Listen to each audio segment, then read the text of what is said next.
बिस्मिल्लाहिर्रहमानिर्रहीम। ऐ मेरे रब मेरा सीना कुशादा कर दे, मेरा काम आसान बना दे, मेरी ज़ुबान की गिरा खोल दे ताकि वो मेरी बात समझ सके। अल्हम्दुलिल्लाह इलाही आमीन। अस्सलाम वालेकुम वरहमतुल्लाहि वबरकातुहू। मैं हूँ हैदर मेहदी और ये है वॉइस ऑफ फ्री पाकिस्तान, आज़ाद पाकिस्तान की आवाज़।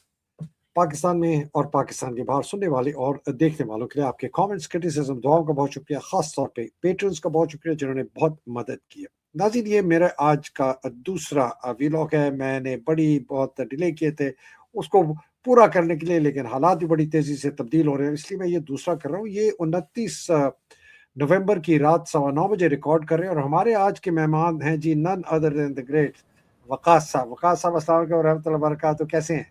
अस्सलाम वालेकुम सर, अल्लाह का शुक्र। आप सुनाएं, क्या हाल है? बहुत शुक्रिया Waqas, thank you very much. मुझे पता है आपका वीकेंड है, आप गए हुए हैं किसी और शहर में मनाने के लिए और आप आए हैं, वेरी काइंड ऑफ यू। ये रिकॉर्डिंग नाज़रीन मेरा ख्याल है कोई 2-1 घंटे के बाद अपलोड होगी तकरीबन। मेरा ख्याल है 11:15 साढ़े 11 बजे हमारे कनाडा के टाइम से, जो कि पाकिस्तान में होगा 9:15 और 9:30 के करीब होगा जब तक ये अपलोड होगा। ये मैं कोशिश करूंगा कि दिन में इसी तरह की तरीके से दो करें। आज का सुबह का जो वीलॉग था उसी का सिलसिला आगे बढ़ाते हुए वकास को मैंने दावत दी है। वकास, ये बताइएगा ये क्या सिलसिला चल रहा है, ये नोटिफिकेशन और इसके पीछे क्या मुहर्रकात है? सर देखें, सिंपल सी बात है। अब मैं कुछ बात बोलूँगा, लोग कहेंगे ये तुम्हारी ख्वाहिशात और ये वो, कुछ भी नहीं।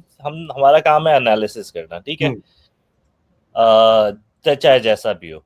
अब पाकिस्तान के अंदर जो भी हालात हैं आजकल, लेकिन कानून तो एग्जिस्ट करता है ना किसी लेवल पे, या करना चाहिए या नहीं करना। हमारा काम है कानून के मुताबिक उसको एनालाइज कर दें। अब जो मर्जी आप कहते हैं, क्योंकि कल मैंने एक ट्वीट की थी तो उस पर बड़े लोग गुस्सा हो गए कि ये तो स्पेशली जो हुकूमत से जिनका ताल्लुक है, कि नहीं ऐसे नहीं होता और ये होगा, तुम लोग जलते रहो, तुम लोग रोते रहो, पीटीआई वाले पिटते रहे। मेरा पहली बात तो ये पीटीआई से ताल्लुक नहीं है। मैं एक जर्नलिस्ट हूँ, मेरा काम है एनालिसिस करना, ठीक है।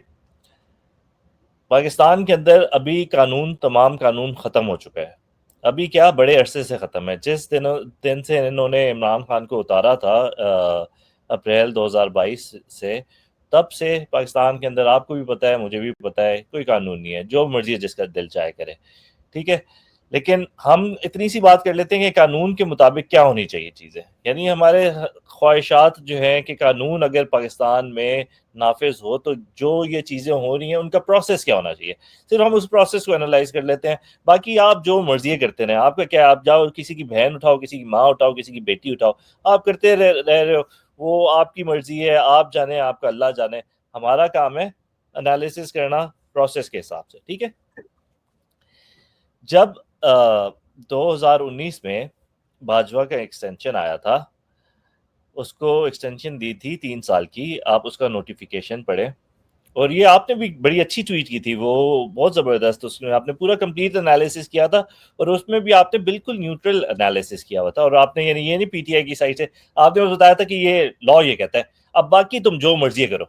बाकी तुम ये करो कि जज को उठा लो, 2 थप्पड़ मारो और उसको बोलो ये करो, और ब्यूरोक्रेट को, सेक्रेटरी डिफेंस को उठा लो और उसको 2 थप्पड़ मारो, उसकी बेटी को उठा लो और उसको बोलो साइन करवा लो। तो ये तो आपने जो करना है जैसे मर्जी करना है। लेकिन मैं आपको बताता हूँ कि इंसान के बच्चे कैसे करते हैं ये काम।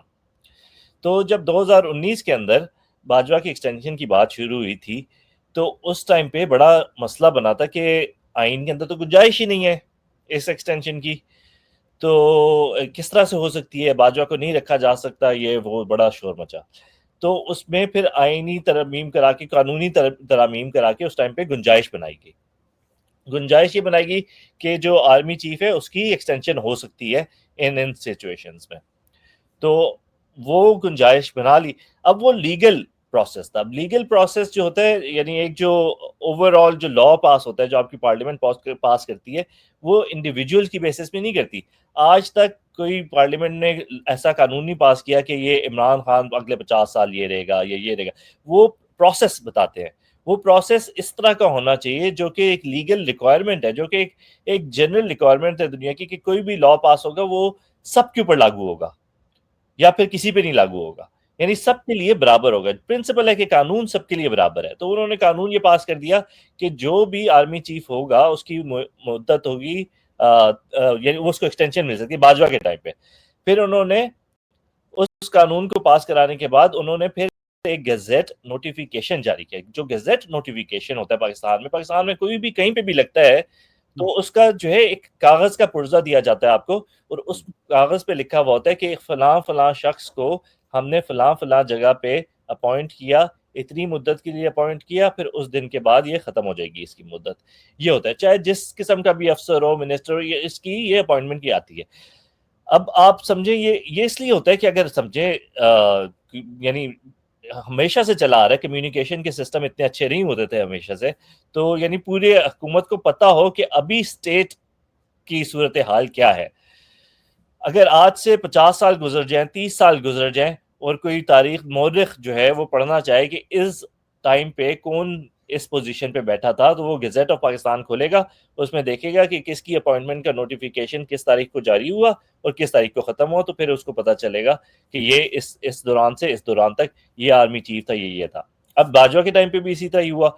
बाजवा की एक्सटेंशन के बारे में वो कानून पास हुआ, फिर उसके बाद एक नोटिफिकेशन जारी हुआ कि आज से, यानी बाजवा पहले भी आर्मी चीफ था, और आज से इसकी नई पोस्टिंग दी जा रही है, और इस तारीख से इस तारीख तक, जो कि 28 नवंबर 2019, और फिर वो 28 नवंबर 2022 तक रहेगी। 28 नवंबर 2022 को बाजवा साहब दफा हो गए। फिर उसके बाद एक नए साहब आ गए और उनकी नोटिफिकेशन जारी हुई, और उनकी नोटिफिकेशन क्या थी कि 3 साल के लिए 28 नवंबर 2022 से लेकर 3 साल के लिए, जो कि 3 साल बनते हैं 28 नवंबर 2025, 29 उसकी 29 से वो 29 होगा। नवंबर को अपॉइंट किया है, और 28 नवंबर 2025 मतलब जो हमारी गुजरी हुई कल हाँ, है वो उस पर रिटायर हो गया। ये उसका मैं दिखा रहा हूँ गजट नोटिफिकेशन जो छपा था 24 नवंबर 2022 को। ठीक है जी। बिल्कुल बिल्कुल। अब ये एसआरओ जो है ये जरूरी होता है कोई किसी भी अपॉइंटमेंट के लिए, कोई भी इस तरह की मेजर अपॉइंटमेंट होती है, कोई नेवल चीफ निकाल, सबके लिए जरूरी होता है। और ये जो है प्राइम मिनिस्टर की, इसका प्रोसेस ये होता है कि ये प्राइम मिनिस्टर की अप्रूवल के साथ होता है, और ये फिर प्रेसिडेंट को भेजा जाता है, प्रेसिडेंट इस पर साइन करता है, और फिर होता है।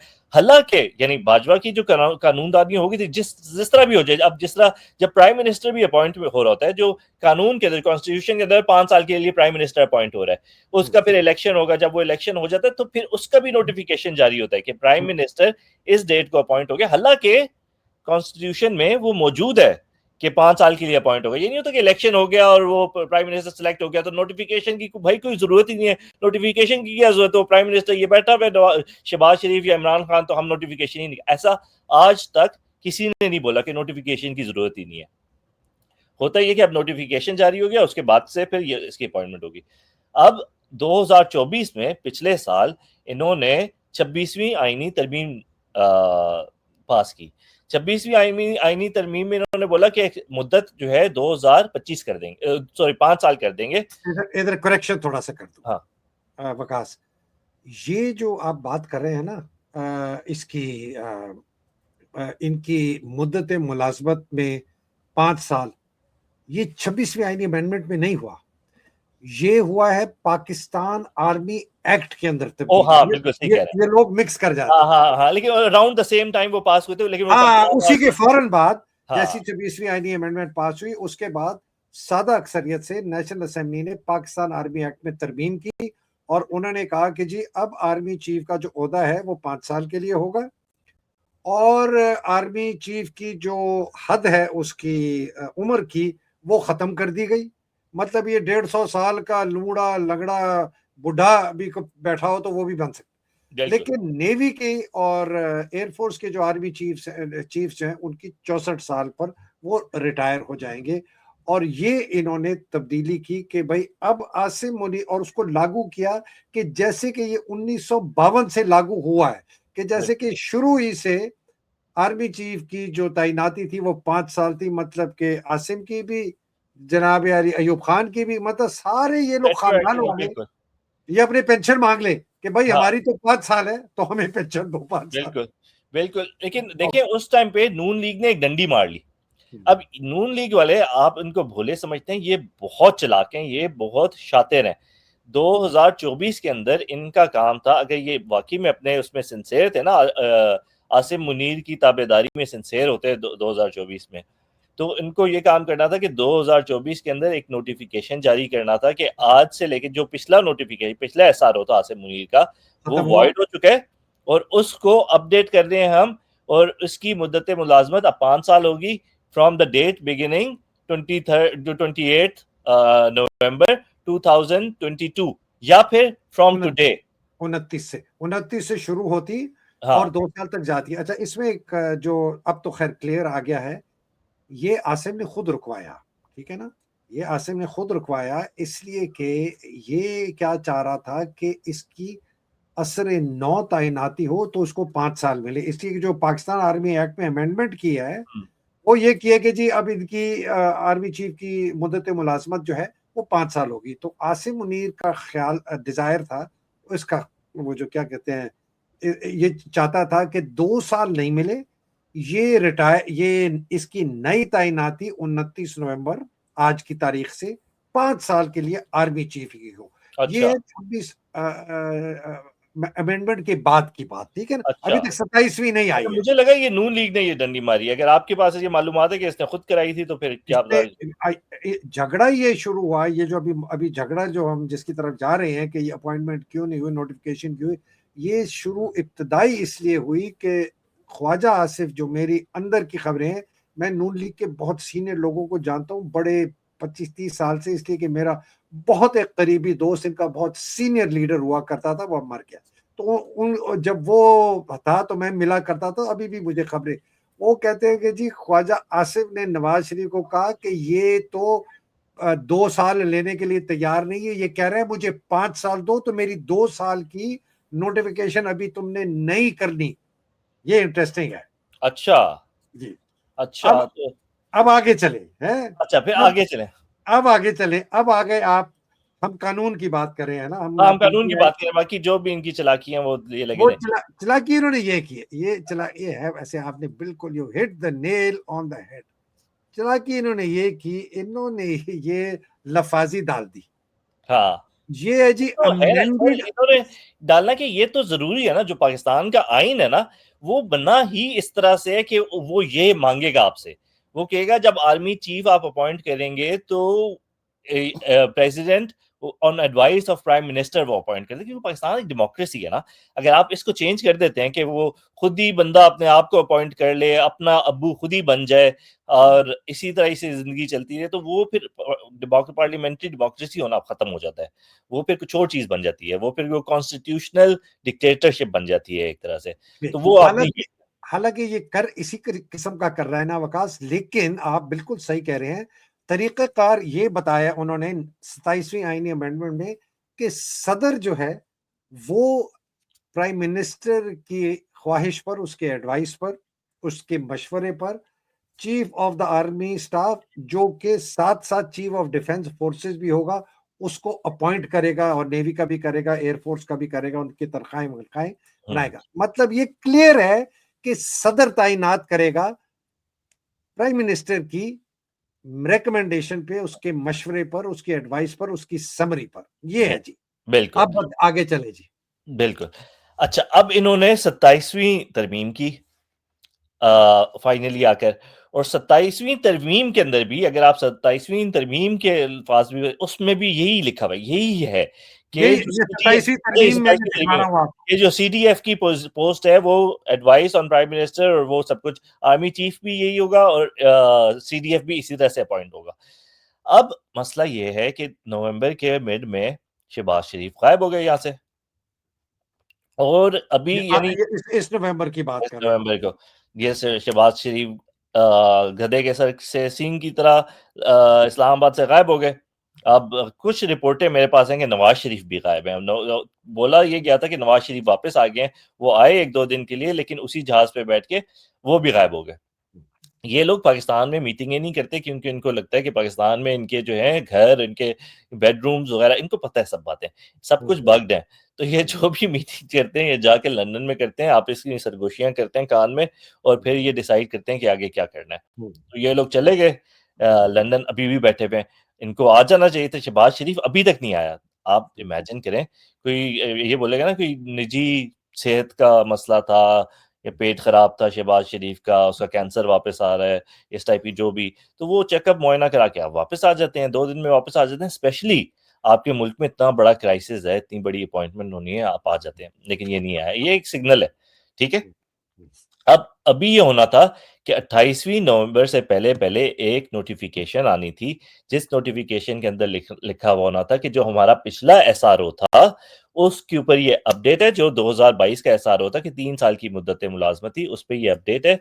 इसको 5 साल की हमने मुद्दत मुलाजमत दे दिया, यानी या फिर 5 साल फ्रॉम दिस डेट, यानी 5 साल फ्रॉम 2025 टिल 2030, या फिर 5 साल स्टार्टिंग 2022। देखिए अब ये क्लियर नहीं है ना अभी हमें बात। ये मैं बताता हूँ, ये बिल्कुल क्लियर है, ठीक है। नहीं, ये ये हमारे आपके दरमियान में कुछ क्लियर हो, नहीं इन नहीं, लोग। मैं लोगों आपकी आपकी जिस जो आप बात कर रहे हैं ना, उसको हाँ, आगे बढ़ाते हुए, हाँ, ये बड़ी जबरदस्त चीज है। ये बहुत बड़ा क्लियर कर दिया, और उनका कहा है कि ये इसको जो है ना, अब मैं इसको दिखाना चाहता हूँ। ये जो है जी, ये ये, ये आजम तारड़ ने ना और नवाज शरीफ ने बड़ी जबरदस्त जलेबी डाली है इस डफर को घेरने के लिए। अच्छा जी, वो कहते हैं कि जो पहली तैनाती होगी ना, जो कि ये अब है, इस वक्त जो पहली तैनाती होगी, जिसकी भी होगी, आसिम की हो या फयाज शाह की हो या नोमान जकरिया की हो, जिसके नाम हम सुन रहे हैं, कहते जी जो पहली तैनाती होगी ना, जो कि सदर करेगा, जो कि हम बात कर चुके हैं अभी, जो मैं दिखा चुका हूं आपको, आर्टिकल हम्म, 243(4)A जो दिखा हम्म, चुका हूं, वो उसकी मुद्दत मुलाजमत जो है जी, लेकिन जरा देखिए लफाजी, उसकी मुद्दत मुलाजमत शुरू तब होगी जब नोटिफिकेशन होगा। हम्म, उन्होंने ये नहीं कहा कि आसिम मुनीर बैठा हुआ है और ये automatically chief of defence staff बने। उन्होंने कहा है कि जी जब नोटिफिकेशन होगी जिस दिन से, उस दिन से इसकी मुद्दत मुलाजमत जो है वो शुरू होगी पांच ये तो साल बड़ी जबरदस्त चीज पकड़ी है आपने, ये मैंने नहीं नोटिस किया था। हाँ हाँ, ये तो मैं, बड़ी गेम और पकड़ी है भाई ये उसको साहब ये आपने। उसको ये उसको फिर एक्सप्लेन भी करते हैं कि जो मौजूदा आर्मी का चीफ है, उसकी मतलब कह रहे जी, आपको जी पाकिस्तानी हो, आप बेवकूफ हैं, हम आपको जरा समझाते हैं कि जब ये पहली नोटिफिकेशन आर्मी चीफ की, जो के साथ साथ चीफ ऑफ डिफेंस स्टाफ है, इसके तहत जब इशू होगी, तो जो मौजूदा आर्मी चीफ है उसकी मुद्दत मुलाजमत भी इस नोटिफिकेशन के बाद शुरू होगी। हम्म, ये जो नोटिफिकेशन अभी आनी थी। जो अभी आनी है और आनी है, हाँ, अगर आसिम के फेवर में आती है तो आसिम की मुद्दत मुलाजमत उस दिन से होगी जिस दिन नोटिफिकेशन इशू होता है। अब ये है तो हरामजादे, ये बैक डेट करके कर देंगे ना, अभी तो हाँ, गेम चल रही है ना, अभी तो पेचा पड़ा हुआ है। नहीं अभी तो पेचा पड़ा है, लेकिन एज ऑफ राइट नाउ जो लीगल पाकिस्तान, अगर as of right now he is retired. He is retired, तो इसकी अगर कोई लीगली होना चाहिए, जो लीगली होना चाहिए उसको री अपॉइंटमेंट की नोटिफिकेशन देनी चाहिए। अगर हाँ, पाकिस्तान में किसी दिन कानून आया वापस और ये केस अदालत गया, तो हम ये कह सकते हैं कि इस टाइप पे नोटिफिकेशन री अपॉइंटमेंट की आनी चाहिए थी, एक्सटेंशन की या अपॉइंटमेंट की नहीं आनी चाहिए, क्योंकि एक बंदा रिटायर हो गया, उसको आप वापस यूनिफॉर्म दे रहे, एक बंदे का यूनिफॉर्म उतर गया, उसको आप दोबारा से यूनिफॉर्म में डाल रहे हो, दोबारा से कमीशन दे रहे हो, और दोबारा से आप उसको अपॉइंट कर रहे हो, तो वो री अपॉइंटमेंट बनती है, वो एक्सटेंशन या अपॉइंटमेंट नहीं बनती। वो एक एज अ रिटायर्ड सिविलियन आप उसको ये वापस। एक नई अपॉइंटमेंट है। बिल्कुल, बिल्कुल। तो अच्छा, वो उसकी अगर आप उसको इस तरह से नहीं करेंगे तो वो बेसिकली ये प्रोसेस है। जीएचक्यू बिल्कुल। से जाती है ministry of defence, ministry of defence से जाती है काबीना डिवीजन, काबीना डिवीजन से काबीना के पास, काबीना के बाद जाती है वजीर आजम के पास, उसके बाद जाती है सदर के पास, सदर से साइन होके वापस जाती है काबीना डिवीजन में, मिनिस्ट्री ऑफ डिफेंस में। काबीना डिवीजन कहता है प्रिंटिंग प्रेस वालों को कि छाप दो नोटिफिकेशन, इसलिए कैबिनेट सेक्रेटरी जो है वो सीईओ है प्रिंटिंग कॉर्पोरेशन ऑफ पाकिस्तान का भी, बाय द वे। हम्म। और अच्छा, अब फनी बात ये, सिद्धू के साथ उन्होंने यही किया है, ये पूरा प्रोसेस, वो बेचारा जो छोटी फोर्स का है उसके साथ फॉलो, हालांकि वो भी इनका चहीता है, वो भी इन्हीं का ही वो है, यानी इसी मतलब रिजीम का। इतना ही बड़ा डाकू है जितने ये हैं। जितने ये हैं, लेकिन उसके साथ इन्होंने यही सारी की है, ये प्रोसेस उसको इस ऑब्स्टिकल कोर्स के थ्रू पास कराया इन्होंने, और उसको ये नहीं ऑटोमेटिक नोटिफिकेशन, तो उसकी अब अभी तो इसकी नोटिफिकेशन आ जानी चाहिए थी। अब इनकी जो बातें अब हैं, क्यों नहीं आई, ये एक अब सवाल क्यों नहीं आई, अब ये मेन बात है ना, अब क्यों नहीं आई, क्यों, इतना तो हमें पता है, अब बाकी तो हम रूमर्स के बारे में हम बाद में बात कर लेते हैं, लेकिन इतना तो हमें कंफर्म है कि ये इसलिए नहीं आई कि कुछ मसला पड़ा हुआ है इनका आपस में, और इनकी निगोसिएशन जो है वो सही से नहीं हो रही, और कुछ इशू है जिसपे नवाज शरीफ अटका हुआ है, शहबाज शरीफ अटका हुआ है, और आसिम मुनीर अटका हुआ है। अब इतनी बात तो कंफर्म है। अब आगे की बात अब आप बताएं, आप आपकी क्या खबरें हैं, है। और आपने क्या मैं रूमर सुने हैं, फिर मैं कुछ कुछ मैंने बोल। सुबह बताई थी, उसके बाद एक और खबर आई है बहुत खतरनाक। हम्म। सबसे पहली खबर आई है, और बाय द वे मेरी और आपकी इसकी ऑफ द रिकॉर्ड भी हम बातें करते रहे हैं ना, और इस पे ये भी डिस्कशन होती थी कि उसके हाथ में कुछ नहीं, और मैं कहता था नहीं उसके हाथ में है एक्सटेंशन का, और मेरे से और भी लोग कहते थे। तो मेरे पास ये खबर थी 3-4 महीने से कि जी वो ख्वाजा आसिफ ने इसको कहा है कि वो 2 साल पे नहीं मान रहा, 5 साल, तो इसका मतलब उसी वक्त मुझे खटका हो गया था कि कुछ दाल में काला हो सकता है, पॉसिबल। लेकिन लोग कहते थे जी नवाज शरीफ के हाथ में कोई ताकत नहीं है, उसके हाथ कोई ऑप्शन नहीं है, वो दे फिर भी मारा गया, वो ना दे फिर भी मारा गया, तो क्या करेगा, कर लिया उसने। देखे, इस अपॉइंटमेंट का प्रोसेस जो ये मैं बता रहा हूँ, ये कैबिनेट डिवीजन, ये 7 स्टेज प्रोसेस है। हाँ जी, ये कम से कम 10 दिन पहले, 8 दिन पहले शुरू हो जाता है। हाँ, हम्म। तो इसको कोई 20 नवंबर से शुरू हो जाना चाहिए था, अगर 28 नवंबर को नहीं तो नहीं शुरू हुआ। अच्छा, आईएसपीआर खुद भी अनाउंस करता है कि जी हमने जो कागजात है मिनिस्ट्री ऑफ डिफेंस को भेज दिए।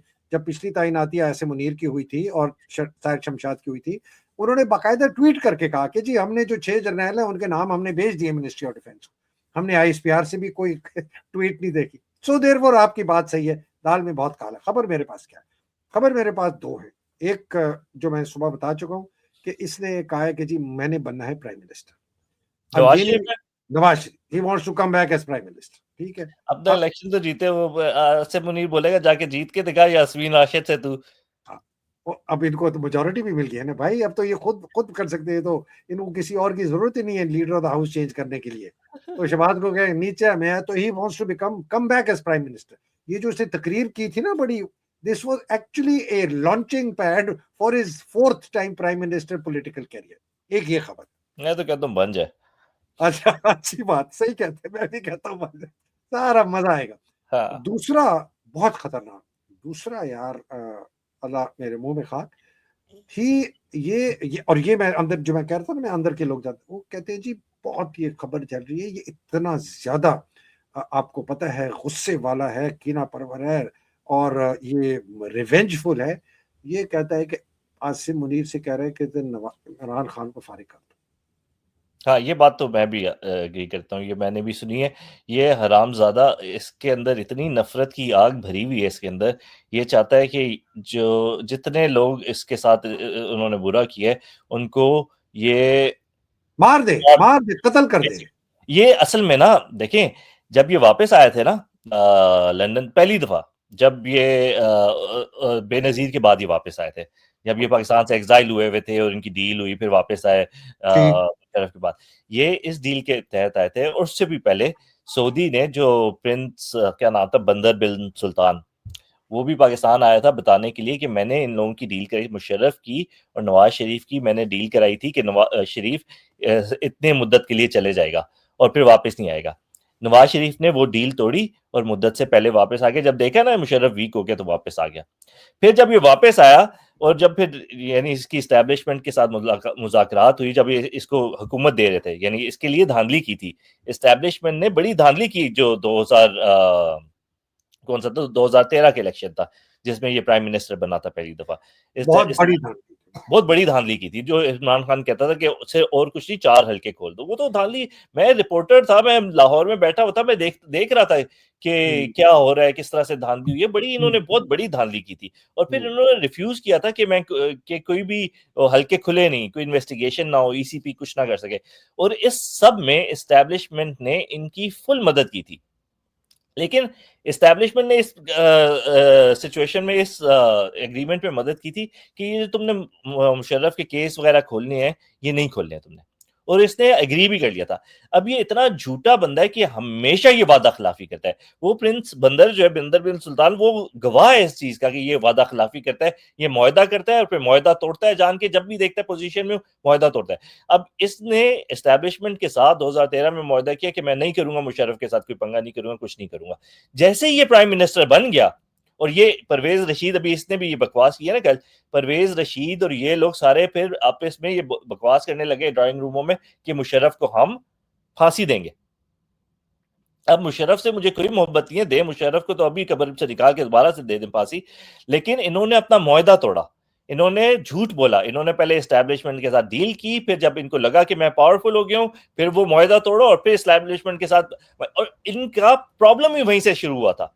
वो जो कहते हैं ना कि 2013 के बाद इमरान खान को, इमरान खान को नहीं, इस बंदे का प्रॉब्लम एस्टैब्लिशमेंट के साथ क्लियर हो चुका था। एस्टैब्लिशमेंट ने इसको धांधली करके प्राइम मिनिस्टर की पोजीशन में बिठाया, और ये जब भी तो इसको थोड़ी सी शय मिलती है ना, इसका ये कि इसके एक बारे में कोई कौल मशहूर था कि पता नहीं, मुझे याद नहीं आ रहा एग्जैक्टली, लेकिन जिसका मतलब ये था कि जब ये नीचे होता है ना, तो ये बिल्कुल ही वो बिछ जाता है कि मैं तो मासूम, मैं मजलूम, मैं तो नीचे होता है तो पैर पकड़ता है, जब पावर में होता है तो गर्दन पकड़ता है। हाँ बिल्कुल, ये वो बंदा है। तो इसको जरा सी पावर मिल जाती है ना, ये फौरन औकात से बाहर निकल जाता है, और फिर दोबारा ये सोचने लग गया कि मुशर्रफ को हम फांसी देंगे, एस्टैब्लिशमेंट को हम ये करेंगे, हम ये करने वाले हैं। आपको याद होगा कि पहले साल था 2000, यानी उसका नवाज शरीफ की प्राइम मिनिस्टरशिप का पहला साल था। हामिद मीर को जब गोलियां लगी थी, तो तब ये परवेज रशीद गया था और बोला था कि हम तो दलील वालों के साथ है, गुलेल वालों के साथ नहीं है। उन्होंने एकदम से एस्टैब्लिशमेंट के खिलाफ बयानियां झाड़ दिया था, और वो अब तो हामिद मीर भी पीछे हट गया कि मुझे किसने मारा था, किसने नहीं मारा था। लेकिन ये लोग, इन्होंने ऐलान जंग कर दिया था। इनको बस जरूरत थी कि इतना जरा से तीली निकले तो हम जो है ऐलान जंग कर दें एस्टैब्लिशमेंट। इन्होंने उस दिन से एस्टैब्लिशमेंट के खिलाफ ऐलान जंग की, फौज के खिलाफ ऐलान जंग किया। फिर इनको मार भी पड़ी, और उनको मार पड़ी, और फिर ये जलील हुए दोबारा से, और फिर दोबारा रोने लग गए, और फिर दोबारा अब ये सारा कुछ हुआ। फिर अपनी जो भी देर दिला के इन्होंने दोबारा से दोस्ती की, अब दोबारा से करीब आ गए हैं। अब भाई प्राइम मिनिस्टर बन गया, इसको लग गया सब कुछ ठीक हो गया, तो अब मैं दोबारा से पावर में आऊंगा, मैं दोबारा से प्राइम मिनिस्टर बन जाऊंगा। दोबारा से उस मोड में चले गया, इसको 2 थप्पड़ पड़ेंगे दोबारा से, फिर रोते रोते जाएगा, बेटी को बोलेगा जाके दोस्ती कराओ मेरी। अच्छा, अब मुझे बताएं, तो इसने ये अकड़ा क्यों है? ये तो क्लियर हो गया कि अकड़ा है, ये तो क्लियर हो गया कि नोटिफिकेशन जानबूझ के नहीं आई। हाँ। अब मुझे ये बताएं कि इसके पास ये जो डिमांड कर रहा है कि मैं प्राइम मिनिस्टर बनना चाहता हूँ, दूसरी डिमांड जो है कि इमरान खान को खत्म कर दो, और ये भी चाहता है कि वो करे तो सारा नजला फौज पे जाए, फिर सारा नजला आसिम पे जाए, तो ये अपने एक तीर से 2 शिकार कर ले। बिल्कुल। आसिम इमरान खान को खुदा ना खास्ता ये मरवा दे आसिम के हाथों, और आसिम को मरवा दे कौम के हाथों, और फौज के साथ लड़ाई करवा दे, और अपनी तरफ से ये जो है ना जनाब बड़ा सुरखरू होकर समझता है कि मैं आगे आ जाऊं। एक तो ये क्लियर है, बट बात ये है कि आसिम मुनीर इसको ये करने देगा? उसके पास और कोई हरबे नहीं है इसको दबाने के। मरियम उसके हाथ में है, शहबाज उसके हाथ में है, हुकूमत उसके हाथ में है, लेकिन नवाज के हाथ में भी कुछ तो है जो ये आंखें दिखा रहा है आसिम मुनीर को। सर असल में नवाज के हाथ में ना, नवाज हमेशा समझता है कि मेरे पास प्राइम मिनिस्टरशिप है या मेरे पास हुकूमत है तो मेरे हाथ में बड़ा कुछ है। लेकिन आप जब भी नोटिस करें, नवाज शरीफ ने ये सोचा ना मेरे हाथ में चीजें हैं, तो जलील हुआ है हर दफा। या वो कारगिल के टाइम पे या मुशर्रफ के टाइम पे ये समझा कि ये कंट्रोल में है, तो मैं मुशर्रफ को जो है हवा में ही गायब करा देता हूँ, या इंडिया में जाके उतरेगा, जलील हो जाएगा, या जहाज क्रैश हो जाएगा। वो तैयारा है हाईजैकिंग, वो प्रॉपर किया था इसने, वो मुशर्रफ के खिलाफ। एब्सोल्युटली। अच्छा, इसने ना एक चाल चली है Waqas, I am sorry, I am bringing you back. इसने एक बड़ी इंटरेस्टिंग चाल चली है जो जानबूझ के इसने मार्केट में फेंक दी है। आसिम मुनीर के खिलाफ चेस गेम है ना, मार्केट में फेंकी है। मेरे पास भी आई खबर कि जी इसने, ये मैं नाम बता दूं, ये जी general Fayyaz Shah, lieutenant general corps commander Lahore, या लेफ्टिनेंट जनरल नुमान जकरिया जो मंगला का कोर कमांडर है, उनमें से एक को ये बना रहा है चीफ ऑफ आर्मी स्टाफ। नहीं बना सकता, नुमान जकरिया को बना ही नहीं सकता। सुने नहीं, अब सुने ना, फेंकी है ना खबर, फेंकी है ना मार्केट में कि नुमान जकरिया के कान में भी पहुंचे, फयाज हुसैन शाह के भी कान में पहुंचे कि भाई तुम आर्मी चीफ की रन में हो, नवाज शरीफ के पास तुम्हारी पर्ची पहुंची। अब सर एक सेकंड बात सुने, आर्मी चीफ की रन में 2 पोजीशंस की रन में है ये लोग, तो स्टेक्स भी ऊंचे हैं। तो सुनो ना, जो आर्मी चीफ बनेगा वो चीफ ऑफ डिफेंस फोर्स भी बिल्कुल, बन वो तो जाएगा ना। स्टेक्स वो नहीं, अनप्रेसिडेंटेड स्टेक्स हैं। हाँ, डायरेक्ट आप अयूब खान की पोजीशन पे ला रहे हैं, जो भी बंदा ला रहे हैं। डायरेक्ट आप डिक्टेटर बन, ठीक है ना। हाँ, तो उनकी भी राल टपक रही होगी अगर वो इस झांसे में आ गए। बाय द वे, इसका कोई पता नहीं, अगर ये ज़ियाउद्दीन भट्ट को बना सकता है ना, ये कर सकता है, ये पॉसिबिलिटी है एक। दूसरा इंटरेस्टिंगली, जो और इनमें से एक को अगर नहीं बना, अच्छी, दूसरे को ये वाइस चीफ बनाने का है। ये भी खबर फेंकी है इसने कि इनमें से एक को बनाऊंगा, एक को वाइस चीफ बनाऊंगा, उसको 4 स्टार दे दूंगा, वो भी 4 स्टार होगा कि चीफ ऑफ डिफेंस होगा। उसको कहूंगा अच्छा तू चलता रहे, तुझे आगे फील्ड मार्शल भी बना सकता हूँ, पॉसिबल। यूसुफ जमाल एसपीडी का हेड है, उसको दाना डाला है कि जी तुझे मैं नेशनल कमांड अथॉरिटी का 4 स्टार बनाऊंगा।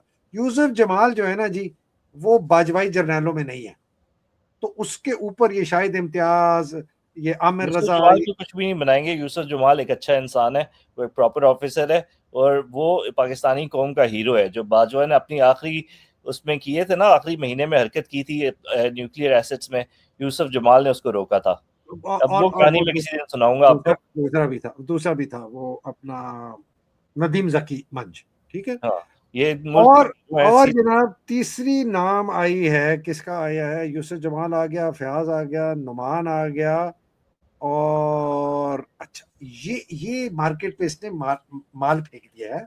अब देख रहे हैं कि चुगने कौन आता है, तो ये भी इसने एक चाल चली गई। So what do you think, ये how will it turn out? तो इसके जो मर्जी हो जाए, मेरे पास एक खबर आई है, हाँ, वो ये कि आसिम मुनीर ने बोला कि कर ले, रोक ले नोटिफिकेशन, देख लूंगा मैं भी। तो ऑब्वियसली ये तुरंत ही तो मुझे नोटिफिकेशन। मैंने कहा कि उसके पास ताकत है, वो कहे भाई मेरे नोटिफिकेशन देखो, नोटिफिकेशन आसिम को सिर्फ चाहिए पाकिस्तान के लिए नहीं, इसको चाहिए दुनिया के लिए, हाँ, बाहर के ममालिक के लिए। अमेरिका को फेस सेविंग देने के, अमेरिका को भी पता है सारा फ्रॉड हो रहा है, उनको नहीं पता? आपके दोस्त जर्मन एम्बेसडर को भी पता है, जिनकी आप रोज क्लास लेते हैं, ईयू के लेकिन वो एम्बेसडर। प्रिटेंड कर सकते हैं। देखिए, अब यही तो बात है, मैं इनकी रोज क्लास लेता हूँ, लेकिन मुझे पता है कि इनके पास आर्ग्यूमेंट क्या है। इनके पास आर्ग्यूमेंट ये है, और ईयू के पास भी आर्ग्यूमेंट ये है कि पाकिस्तान में तो डेमोक्रेसी है, पाकिस्तान में तो हुकूमत है, इन्होंने तो इंतखाबात कराए थे, ये देख लो पाकिस्तान का कॉन्स्टिट्यूशन, उसके अंदर तो डेमोक्रेसी है। तो ये कॉमनवेल्थ भी यही झूठ बोलता है, ईयू भी यही झूठ बोलता है, क्योंकि हमने एक ड्रामा लगाया हुआ है डेमोक्रेसी का। तो वो ड्रामा जब तक कायम है, तो तब तक ये दुनिया में तो पाकिस्तान की ये थोड़ी सिर्फ बहुत। उसकी फेस सेविंग के लिए, दुनिया को दिखाने के लिए। पाकिस्तान में तो सबको पता है झूठ है, इनको भी पता है। मैं आज बात कर रहा था एक ग्रुप से, मैंने कहा कि अगर आपने पाकिस्तान के हालात समझने हैं ना, तो आप गाजा को देख लें। जो मुनाफकत दुनिया की आपको गाजा में नजर आई है ना, वही मुनाफकत उस दुनिया की आपको पाकिस्तान में नजर आएगी। अगर आप तारीख में जाना चाहते हैं तो आप करबला देख लें, कूफा देख लें, यजीद देख बिल्कुल लें, इस्लाम को देख लें। So there is nothing new that is happening, it is the same cycle. बिल्कुल। So now what is going to happen? पता नहीं सर, लेकिन जो कुछ भी होगा इंटरेस्टिंग होगा। अब देखते हैं कि किस साइड पे, किस डायरेक्शन में जाते हैं। लेकिन देखें, अब ये जो दोनों बंदे हैं ना, ये दोनों हैं नीच और छोटे, कमीने, कमीने। और दोनों को इमरान जलालुद्दीन ने मिल। कहा है ना, इमरान ने कहा कि अल्लाह दुश्मन दे तो वो दिलेर दुश्मन दे, कमीना दुश्मन ना दे। हाँ, और ये दोनों नहीं भूलते इस तरह की बातें। ये नहीं भूलेंगे कि मेरे साथ क्या हुआ था इस पोजीशन पे, इस कोने पे मुझे पहुंचा के।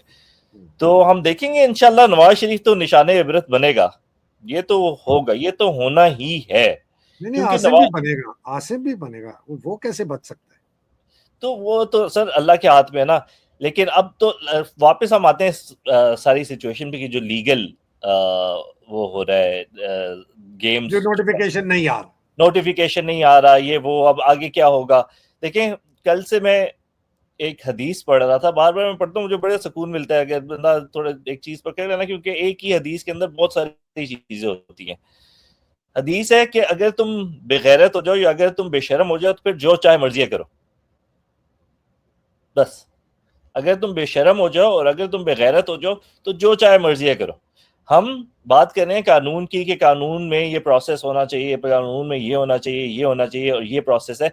ये सारे प्रोसेसेस, ये देखें, जो पाकिस्तान का कानून है ना, पाकिस्तान का कॉन्स्टिट्यूशन है, ये हम पे किसी ने मुसल्लत नहीं किया।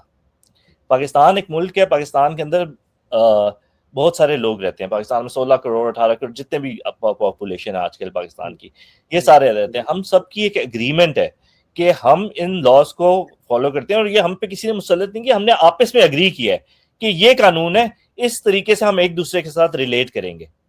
तो हमने उस कानून को मानना छोड़ दिया है, ठीक है। ये जो पाकिस्तान के लोग हैं, जो पाकिस्तान की अशराफी है, वो हो गई है बेगैरत। तो अब एक दफा जब आप बेगैरत हो जाओ, बेशरम हो जाओ, फिर उसका जो मर्जी करो। यानी आपने जो आपस में एक दूसरे के साथ अग्रीमेंट किया है, वो आपको मानने की जरूरत नहीं है फिर उसके बाद। तो अब ये हो चुकी है बेगैरत, और अब ये चाहे जो मर्जी करें। अब ये एक दूसरे का वो भाई उठाएं, एक दूसरे का कुछ उठाएं, और फिर एक दूसरे से जोर जबरदस्ती करें, एक दूसरे को धमकियां दें, और ये देंगे। ये जो बेगैरती इन्होंने शुरू की है, ये जाएगी आगे। ये इन्होंने, आप देखें ना, ये अभी केस चल रहा है ईमान मजारी और हादी चट्टा का, एक इस्लामाबाद हाई कोर्ट में। इस्लामाबाद हाई कोर्ट का एक जज है जो उनके खिलाफ हो गया, और इनके बस पीछे पड़ गया, इनको जेल पहुंचा के उसने सोचा मैं छोड़ूंगा। अब ईमान मजारी ने बाजवा को और अपनी माँ को मना किया था कि इमरान खान के साथ देना छोड़ दो, इमरान खान से पीछे हट जाओ, तुम क्यों कर रही हो, ये ऐसे ही नुकसान हो रहा है, पीछे हट जाओ, पीछे हट जाओ।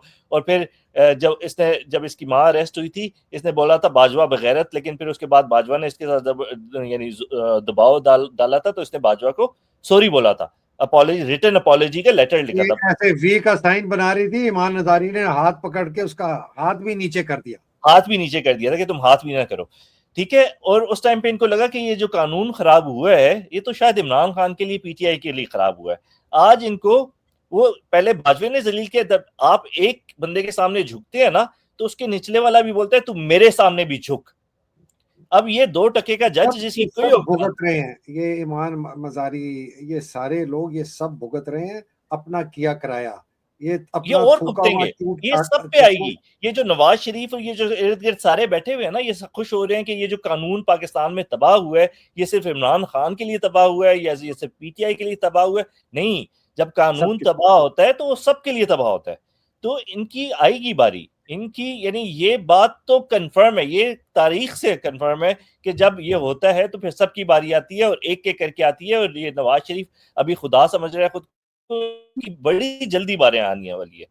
लेकिन जो बारी, जो समझ रहा है कि उसकी बारी कभी नहीं आनी ना आसिम मुनीर की, मेरा ख्याल है उसकी बारी नवाज से पहले आएगी। ये भी आप मेरे से आज लिख के देख ले।